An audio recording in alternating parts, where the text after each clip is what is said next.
Pengakuan maling yang tembak Hansip hingga tewas di Cakung, berdalih hilaf, sudah 5 kali masuk penjara.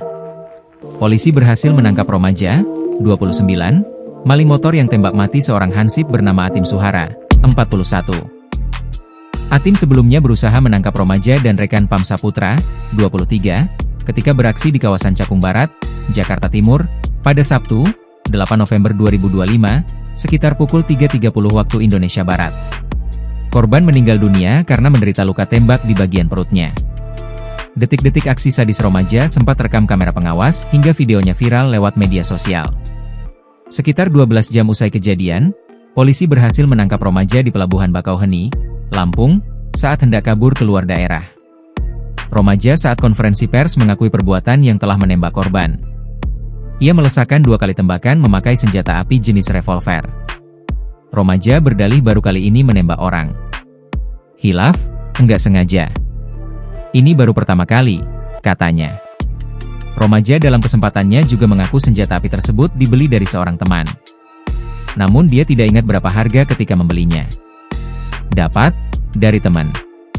Enggak tahu, harganya, lupa, bebernya. Terakhir, remaja menyesal telah menembak korban hingga tewas.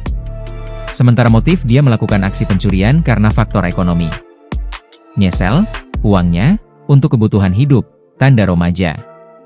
Di Reskrimum Polda Metro Jaya Kombes Imam Imanuddin memastikan, senjata yang dipakai remaja adalah rakitan. Polisi hingga kini masih menelusuri dari siapa pelaku membelinya. Kami sedang mendalami sumber dari senpi tersebut dari mana diperolehnya, urainya.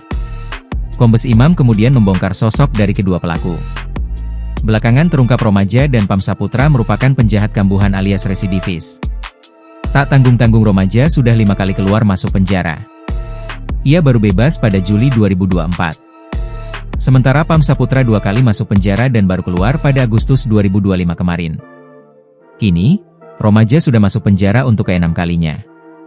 Ia dijerat pasal 338 KUHP tentang pembunuhan dan pasal 365 ayat 3 KUHP tentang pencurian dengan kekerasan, diancam dengan hukuman penjara paling lama 20 tahun. Download Tribun X sekarang, menghadirkan lokal menjadi Indonesia.